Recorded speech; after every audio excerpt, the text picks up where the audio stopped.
Mä oon Olli. Mulla on ollut viime aikoina vähän vaikeeta.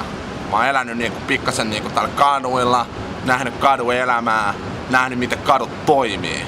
Mä oon elänyt niinku kädestä suuhun, niinku stadissa sanotaan hand to mouth.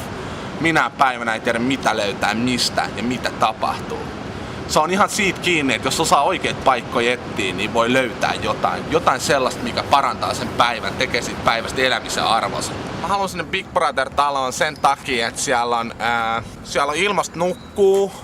Siellä saa ilmasta skruudaa, eli Espooks safkaa. Sä voisit kysyä multa, että mitä sä Olli aiot tehdä sun voittorahoit? No, mä ajattelin, mä voisin ostaa mun autoon niin uudet vanteet.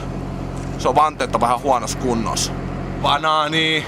Banaanikakkuu, banaanijuustoa.